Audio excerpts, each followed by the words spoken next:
MP के मुख्यमंत्री doctor Mohan Yadav ने कांग्रेस पर तीखा बोलने के साथ साथ लाडली बहनों के लिए एक खुशखबरी दी है।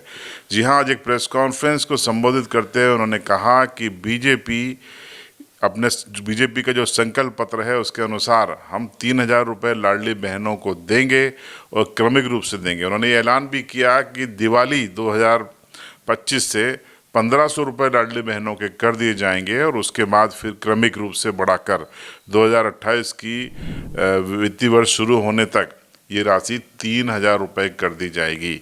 ये महत्वपूर्ण ऐलान है जो मुख्यमंत्री ने किया है।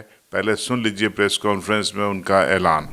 हमने घोषणा की कि हमारा संकल्प पत्र का है, तो संकल्प पत्र की घोषणा है 3,000 की, और हमने कहा हाँ डंके की चोट हम 3,000 करेंगे। जब हमने सरकार बनाई तब उसके पहले से 1,000 देते आए थे, आज 1,250 दे रहे हैं। इसी साल से अभी हम 250 रुपये रक्षाबंधन पे देंगे और दिवाली से हम 1,500 रुपये चालू कर देंगे। अगले साल 25 में ख़त्म होने के बाद 2,600 में फिर बढ़ाएंगे, 2,700 में फिर बढ़ाएंगे, 28 में चुनाव आएगा, 28 तक हम हर हालत में 3,000 करेंगे।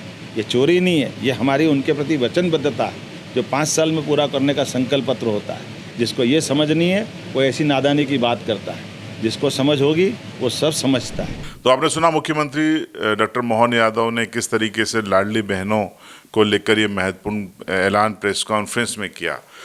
दरअसल पत्रकारों से चर्चा के दौरान जो कांग्रेस के नेता लगातार आरोप लगा रहे हैं कानून व्यवस्था को लेकर या अलग अलग तरीके के आरोप लगाए जा रहे थे, उससे संबंधित जवाब को मुख्यमंत्री दे रहे थे। उन्होंने सरला मिश्रा कांड को याद करते हुए कांग्रेसियों पर तीखा हमला बोला। उन्होंने कहा कि कांग्रेसियों को सरला मिश्रा कांड याद कर लेना चाहिए कि किस तरीके से एक बहन को भट्टी में झोंक दिया गया था।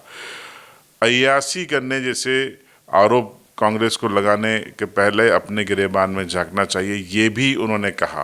राजनीति के मानक शब्दों के क्या होना चाहिए, ये ज्ञान भी मुख्यमंत्री ने दिया। सुनिए क्या कहा। कांग्रेस के लोग कहते हैं कि लाडली लक्ष्मी की राशि बढ़ाओ नहीं तो चोरी होगी।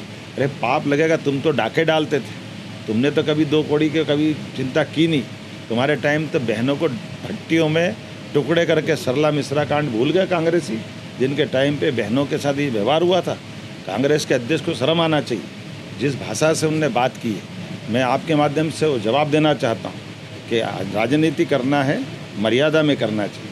भावना में बात भी करो तो, लेकिन शब्दों का चयन कौन सा होना चाहिए। और जो कहते हैं अय्याशी कांग्रेस करती थी, कांग्रेस के लोगों के रिकॉर्ड इस बात के लिए, इसलिए उनके सारे नेताओं जमानत पे चल रहे हैं। वो क्या कर रहे हैं, उनको छिपी हुई बात है क्या? कि कांग्रेस समझ ले इस बात को कि भाजपा के लोग अपनी जनता के लिए जवाबदार हैं, अपनी सरकार को जवाबदेही से चलाना जानते हैं, और हमारे राज्य के अंदर जो कानून तोड़ेगा उससे निपटना भी जानते हैं। वो डकैत हो या डकैत का बाप हो, सबसे निपटना हम जानते हैं। हमने कहा है हमारे प्रशासन के साथ कि आप ढूंढिए और नहीं जहाँ मिलते हैं वहाँ पकड़िए, और नहीं आता हाथ में तो जो मर्जी आए करिए, लेकिन हर हालत में कानून के शासन को मानने के लिए हम सब प्रतिबद्ध हैं। मैं मान के चलता हूँ कि निश्चित रूप से इसका ध्यान सब रखेंगे। बहुत बहुत धन्यवाद। तो आपने सुना मुख्यमंत्री तेवर तीखे थे, जवाब दे रहे थे कांग्रेस के नेताओं को।